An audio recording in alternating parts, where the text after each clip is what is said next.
All right. Hello, everyone. My name is Zachary Amador. I'm a first-year student here at Genome Sciences. And today I'm going to be presenting on how to find opportunities for funding in research and how to apply to them. So let's get started by first saying, what is an RU? Well, RUs are research experiences for undergraduates, which are programs funded by the National Science Foundation, which are meant to get students involved in research. These opportunities give local students to get involved in research at their home institutions during the summer and sometimes even the quarter. And also, they also provide funding opportunities for you to work and live in different parts of the US to also do scientific research. I highly recommend that you go all over the US if you have time, just so you can experience it, get out of your comfort zone and go experience different schools. Now, how do I find these opportunities? Well, your best source is from the source itself. NSF has its own RU database where it has a detailed description where you can search based on your area of interests. And also, they're available across all the US. So if there's a school that you really wanted to go to, but you didn't get into, maybe you go try to see if you actually liked going to that school. And if you want to go to graduate school, this is a great way to build connections. You can easily organize and search the opportunities by specific type of research. And then just going to give you a slight walkthrough of this website. So this is the main website that you're going to be going to. And they have a search tool where it allows you to go by subject. But just in general, you can look based on your actual topic of interest and location. And so let's just look at genetics and in Washington and see what pops up. And we have our very own Genome Sciences RU program pop up here. And for the actual program data that shows up, you get the program website itself, who you can contact, and all of the general topics that are focused here. Now, if we go to the actual website of the program, this just can give you a rundown of what you should be looking for when you look at these programs. You want to look at what benefits these programs have. They usually have stipends. Make sure that they have paid housing if you want to go to these places for the summer. Some of them have food options. That is also great. Make sure to look at the timeline for these programs. Very important because you want to see that you can actually do them after your finals. Make sure to look at the actual requirements for these programs. A lot of them have very specific ones, so make sure you are eligible to apply. And also, most importantly, look at the deadline. I will go into more detail why this is important, but the deadline is extremely important. And a lot of these happen in February and December, so look out. Fall quarter is prep time. Research, the main parts of the program is pretty much you have your research personal statement, your resume, and generally all that together. And so our next database that we're going to be looking at is by far the most powerful one that you can use, and that is Pathways to Science. Pathways to Science allows you to look for specific opportunities and also allows you to look up scholarships. So it's very important for your undergraduate career. And also sometimes I have issues, programs not being up to date on this website, so make sure to cross-reference with the NSF GRE website itself.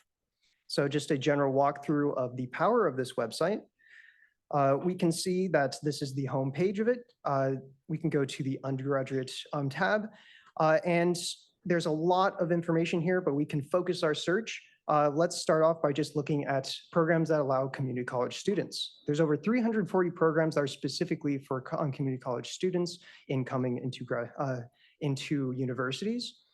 And we can go to advanced search to narrow that down even more so.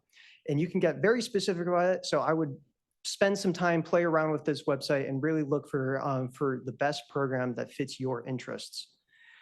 And pretty much you can go through all these parameters and at the end, you really can get like a very fine-tuned list. So we've narrowed down 340 down to 18 programs interested in genetic research. And if we can see here that Fred Hutch has a summer research internship. So if you're interested in medical research, maybe apply to this program. And now each university itself has a database of all on-campus information of what are available to students. A lot of this information is extremely available, but not very visible sometimes. So if you are interested in, if you are at UW or interested in coming to UW, look at UW's Office of Undergraduate Research website. They have a lot of information. This is just a website that shows their list of summer research programs. And make sure to spend some time looking through what's available, apply to as many as you can, and as well as any grants. You never know what you'll get. And look for a home lab alongside finding these funding at these universities. This is a very, it's easy to say, but hard to do. So if you have any questions, I would be very willing to talk to you. I have a lot of experience in this. If you can't find any funding opportunities for quarterly research, I would highly recommend getting grading units because your GPA is very important. And I'll get to that why later. And just as a shout out to my favorite program is the Lewis-Stokes Alliance for Minority Participation. This is for individuals who fall into NSF's guidelines for underrepresented groups. Please apply if you are in one of these groups.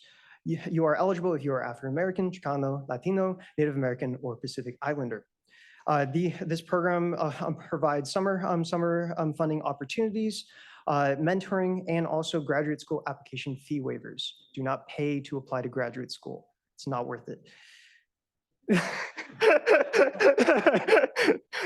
And the Lewis-Stokes Alliance program is named after the Honorable Lewis-Stokes, who is the first African-American member of Congress from the state of Ohio and is a champion of education equity. This program is nationally recognized as the Lewis-Stokes Alliance for Minority Participation, or LSAMP. And the objective for LSAMP is to increase the amount of STEM degree recipients in underrepresented communities in higher education. Some schools have programs under different names, but still under the umbrella of LSAMP. For instance, I'm from the UC system, and at the UC system, it's called the California Alliance for Minority Participation, or CAMP. All the same, and most of them are funded by the NSF. And so, next, just some tips on how do I apply to these programs. Now, these are just general tips, but mostly all apply. First off, focus on your grades. Many of these programs have GPA cutoffs. It sucks, but it is very true. Next, engage with your professors. They are your main source of letters of recommendation. Go to their office hours, talk about their research, do well in their classes, and do not be afraid to ask for letters of recommendation. It is in their job description to write these. Make sure, also for these programs, make sure the program start date aligns with the end of the school year. Most of these programs, if you're applying outside of the West Coast, and start in May because a lot of other schools are in the semester system. So look very carefully at the requirements for each of these programs. Some programs require a lot more information besides a letter of rec and your personal statement, such as some want a CV or a resume. A lot of these due dates are extremely important to pay attention to because you want to give your letter of rec writers at least a month in advance to write their letter of recs. Like I said, it's in a professor's job description to write these. So a lot of people are asking for letters of rec, so give them time to write them. And do not turn in your applications late for these programs. It is an instant denial. Remember, these programs are very competitive, and I can say right now, even more so than ever. So be sure to apply to many and don't feel bad if you don't get into all.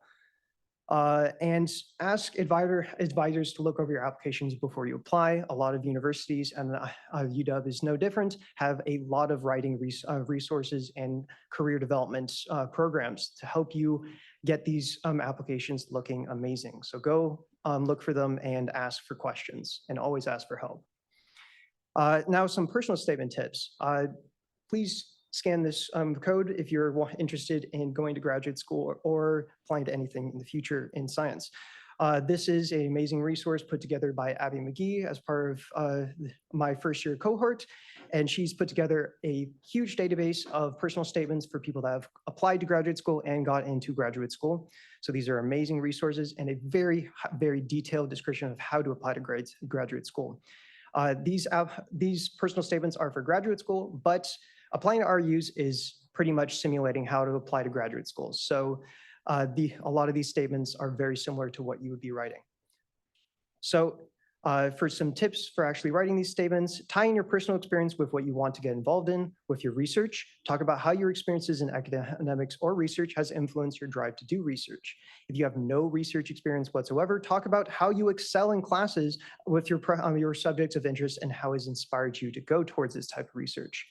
Do not get too personal in your statements. You do not want to, everyone has a story. Don't just tell your story, show how your story has developed you as a person and inspired you to do your research. And you can make a general statement for almost all the RUs, but make sure you pay attention to the actual requirements. Some of them have specific questions that you need to answer alongside of it. And lastly, be confident and apply. Persistence is key, and if you do not apply, you do not get in. So yeah, thank you.